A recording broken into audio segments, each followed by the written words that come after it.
Italy के रोम में PM Modi G20 शिखर सम्मेलन में शामिल हुए। समिट में जो बाइडेन समेत G20 देशों के कई नेताओं से गर्मजोशी के साथ मिले पीएम। G20 समिट के ग्लोबल इकोनॉमी और हेल्थ सेशन में शामिल हुए पीएम मोदी। इटली के पीएम द्रागी ने दुनिया के गरीब देशों तक वैक्सीन पहुंचाने की अपील की। मोदी ने भी दिया संदेश। G20 सम्मेलन के सत्र को संबोधित करते हुए पीएम मोदी ने कोरोना वायरस के खिलाफ भारत की लड़ाई का जिक्र किया। महामारी से जंग को लेकर मंत्र दिया। कहा, वन अर्थ वन हेल्थ से मिलेगी जीत। G20 समिट में पीएम मोदी की अमेरिकी राष्ट्रपति बाइडेन और फ्रांसीसी राष्ट्रपति मैक्रोन के साथ दिखी जबरदस्त गर्मजोशी। मोदी के कंधे पर हाथ रखे दिखे बाइडेन तो मैक्रोन ने मिलते ही मोदी को गले लगाया।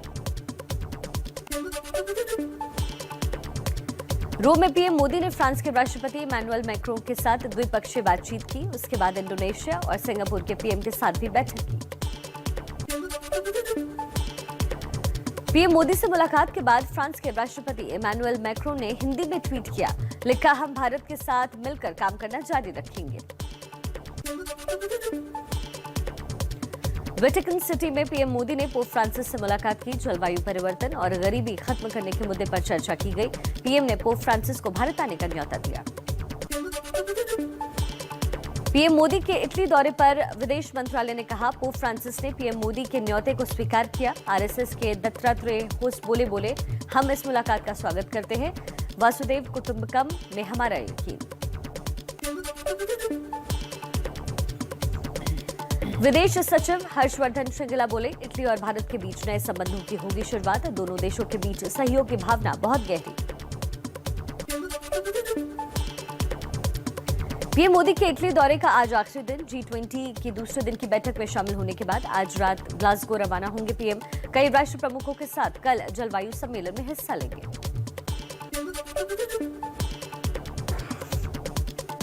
गुजरात की केवड़िया में गृह मंत्री अमित शाह आज राष्ट्रीय एकता दिवस कार्यक्रम में मुख्य अतिथि होंगे। सरदार पटेल को श्रद्धांजलि अर्पित करेंगे।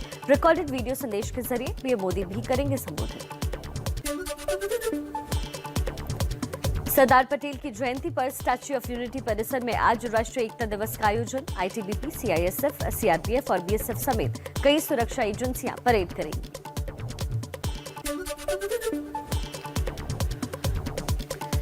लखनऊ में सीएम योगी सुबह 8 बजे सरदार पटेल की स्मृति में 75 मोटरसाइकिल सवारों की रैली को फ्लैग ऑफ करेंगे। सुबह 9 बजे विधानसभा के सामने मार्च पास्ट परेड को हरी झंडी दिखाकर रवाना करेंगे।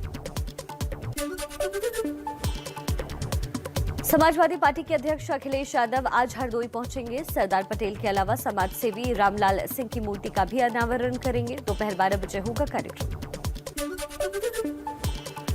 पूर्व प्रधानमंत्री इंदिरा गांधी की आज पुण्यतिथि। दिल्ली समेत देश भर में कई जगह श्रद्धांजलि कार्यक्रम, रक्तदान शिविर भी लगाए जाएंगे।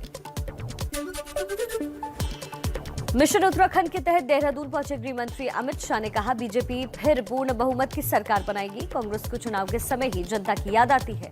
संकट के समय कांग्रेस कहां रहती है। अमित शाह ने कांग्रेस पर लगाया तुष्टीकरण की राजनीति का आरोप। कहा, शुक्रवार को सड़कें बंद करके नमाज पढ़ने की इजाजत देने वाले, तुष्टीकरण करने वाले कभी देवभूमि का काम कर ही नहीं सकते। उत्तराखंड के पूर्व सीएम हरीश रावत ने अमित शाह को खुली बहस की चुनौती दी।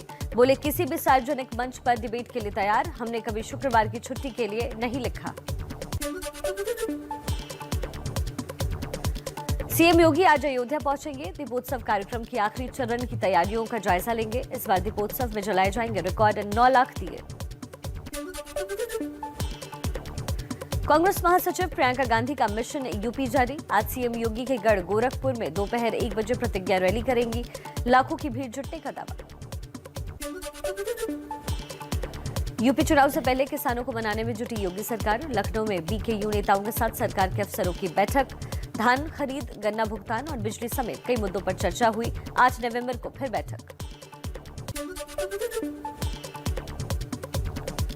अखिलेश यादव के बीजेपी और कांग्रेस पर तीखे हमले। कहा, बीजेपी और कांग्रेस एक जैसे। यूपी चुनाव में बीजेपी का सफाया होगा। जनता और किसान दोनों को बीजेपी ने धोखा दिया।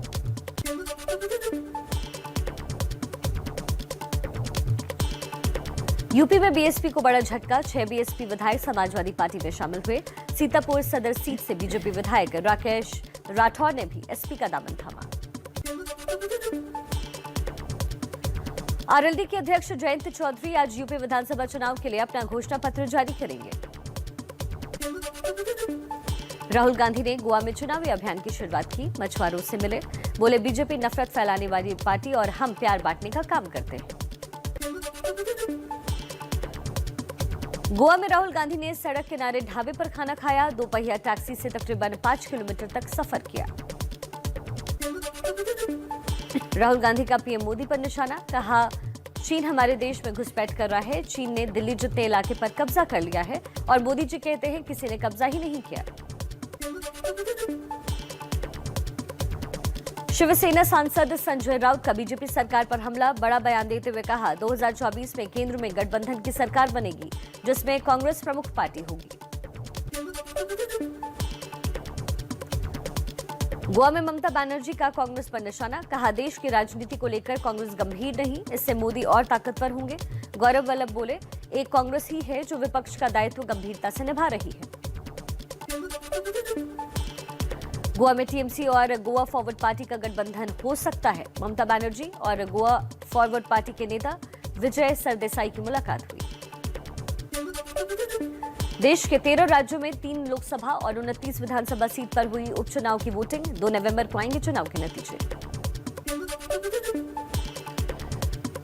निजी बिजली उत्पादक कंपनी जीवीके के साथ समझौता खत्म करेगी पंजाब सरकार, सीएम चरणजीत सिंह चन्नी ने मंजूरी दी। हिमाचल कांग्रेस के वरिष्ठ नेता और पूर्व मंत्री जीएस बाली का आज होगा अंतिम संस्कार, कल देर रात हुआ था निधन। दिल्ली के टीकरी बॉर्डर पर 2 व्हीलर और एम्बुलेंस के लिए 5 फीट का रास्ता खोला गया, सुबह 7 बजे से रात 8 बजे तक खुली रहेगी रोड। किसान संगठन और दिल्ली पुलिस के बीच सहमति के बाद लिया गया फैसला। किसान नेता राकेश टिकैत को बीजेपी सांसद साक्षी महाराज ने फिर डकैत बताया। दिल्ली बॉर्डर पर रास्ता खुलने पर टिकैत ने कहा था संसद में जाकर बेचेंगे फसल। चलिए कुछ और खबरें देख लेते हैं फटाफट अंदाज में।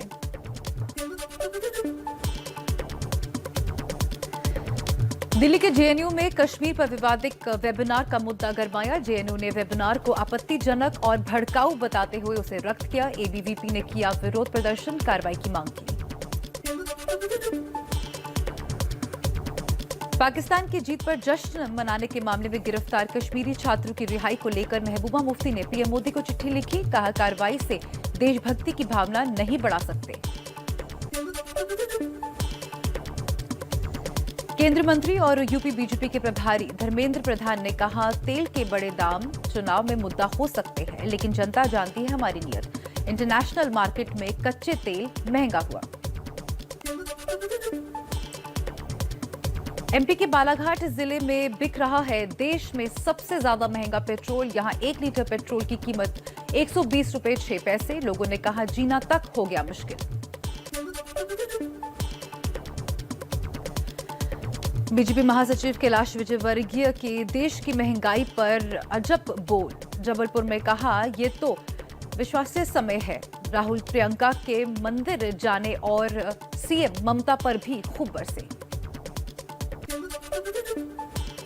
क्रूज ड्रग्स केस में आरोपी आर्यन खान 23 दिन बाद जेल से रिहा होकर घर मन्नत पहुंचे। शाहरुख खान बेटे आर्यन को लेने आर्थर रोड जेल पहुंचे। मन्नत के बाहर फैंस ने आतिशबाजी से किया स्वागत। क्रूज ड्रग्स केस में आर्यन खान के बाद 7 और आरोपियों को भी जमानत मिली। विशेष एनसीबी कोर्ट ने दी बेल। एनसीबी के जोनल डायरेक्टर समीन वानखड़े अनुसूचित जाति आयोग के उपाध्यक्ष अरुण हल्दर से मिले। अपने खिलाफ हो रही टिप्पणियों को लेकर शिकायत की। हल्दर बोले अगर आप गलत हुए तो मंत्री पर भी हो सकती है कार्रवाई। एनसीपी नेता नवाब मलिक ने समीर वानखड़े पर फिर साधा निशाना, कहा हमारी लड़ाई किसी व्यक्ति नहीं बल्कि फर्जीवाड़ा के खिलाफ है। वानखड़े ने प्राइवेट आर्मी बना रखी है जो लोगों को डराकर वसूली करते हैं। अनिल देशमुख वसूली केस में पूछताछ के लिए शामिल न होने पर मुंबई के पूर्व पुलिस कमिश्नर परमवीर सिंह के खिलाफ किला कोर्ट ने जमानती वारंट जारी किया।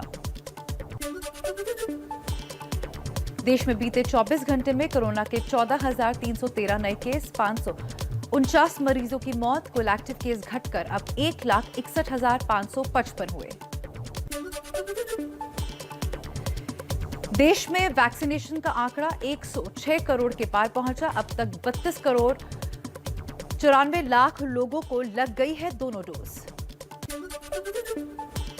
यूपी के कानपुर में जीका वायरस के 3 नए मरीज सामने आए हैं। स्वास्थ्य विभाग की 75 टीमें लगातार सर्वे कर रही है। अभी कुछ और सैंपल की रिपोर्ट का इंतजार।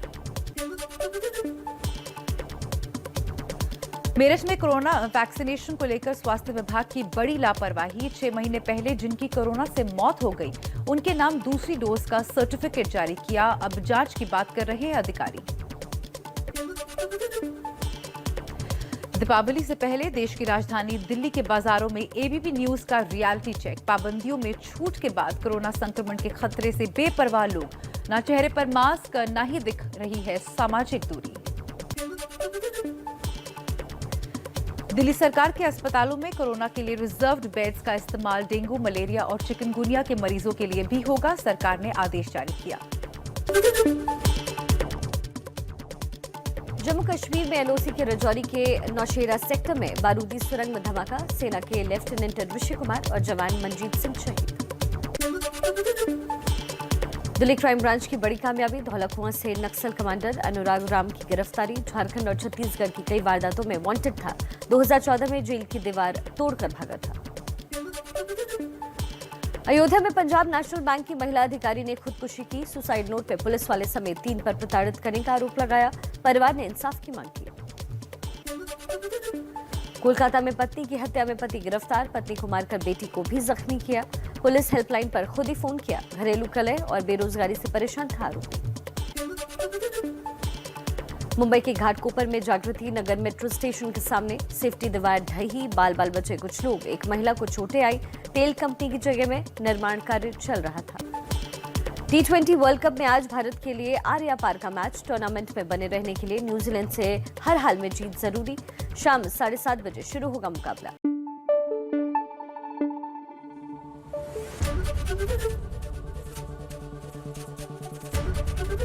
एबीपी न्यूज आपको रखे आगे।